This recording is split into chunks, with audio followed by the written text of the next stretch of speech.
नमस्कार. जगातील सर्वाधिक लोकसंख्या असलेला देश कोणता? भारत देश.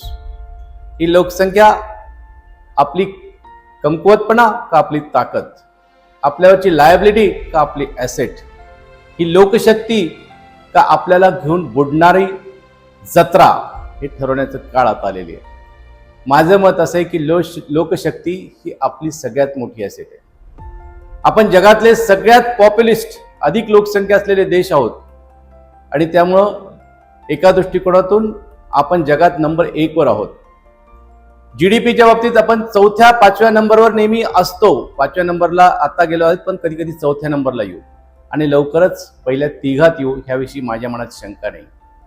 पण GDP जरी आपला पहिल्या 3घात आला तर पर कॅपिटा इन्कम मध्ये आपण पहिल्या 100 मध्ये पण नाही, त्या खाली आहोत. ही दुर्दैवी गोष्ट आहे. कारण काय? कारण खाणारे तोंड भरपूर आहेत आणि कमावणारी कमी आहेत. म्हणजे काय? म्हणजे प्रत्येकाने उत्पन्न वाढवायची गरज आहे. प्रत्येकाने उत्पन्न वाढवण्यासाठी नेमकं काय केलं पाहिजे? फार सोपं आहे.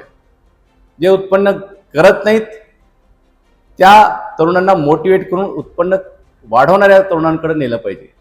ड्रग्ज, नशेच्या अधीन, तंबाखूच्या अधीन आणि सतत रील्स बनवत स्वतःचं आयुष्य वाटोळे करणारे तरुण असतील किंवा अबालवृद्ध असतील, हे सगळे डिस्ट्रक्टिव्ह कॅटेगरीमध्ये येतात.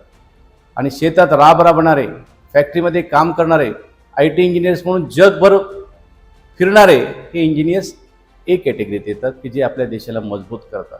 कोण आहात तुम्ही? काही जण म्हणतात आता आमचं वय झालं, आम्ही सरकारी नोकर, आता तर आम्हाला काय पेन्शनसुद्धा फिट आहे, काम करायची गरज नाही, जर वरचं इन्कम असेल तरच काम करतो.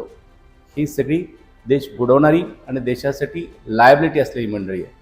आणि मी मरमरून काम करेल, माझ्या हातातलं काम तडीच नेईल, समुद्रावरचा पूल मी बांधेल किंवा अजून देशाने दिले ते काम करेल, विद्यार्थ्यांना सुद्धा अत्यंत प्रचंड प्रतिभाशाली आणि प्रभावशाली करेल, असा शिक्षक हा देशाचा ॲसेट. आपण कोण आहात? आपण ठरवायचं आहे. आणि म्हणून लोकशक्ती का लोकसंख्या? तर नाही, आपली आहे ही लोकशक्ती. चला आपण लोकशक्तीचे घटक बनूया. आपण आपल्या देशाची शक्ती होऊया. आपण ह्या आपल्या देशासाठी प्रचंड ताकद बनूया. आणि पुढच्या काळात होणारी सगळ्यात मोठी शक्ती कुठली आहे? तर ती शक्ती म्हणजे देवीची शक्ती, म्हणजे महिलांची शक्ती आहे. आपल्याकडं पूर्वीपासून पार्वती ही शक्तीचं स्वरूप बनलेलं आहे आणि म्हणून आपण शक्ती ही आपली महिला शक्ती आहे. आता महिला शक्तीने उठलं पाहिजे. उठलं तर आहेच, पण जोरात उभं राहिलं पाहिजे आणि आता नेतृत्व केलं पाहिजे. ते समृद्धतेचं, ते संपन्नतेचं, ते पर कॅपिटा उत्पन्न वाढवायचं.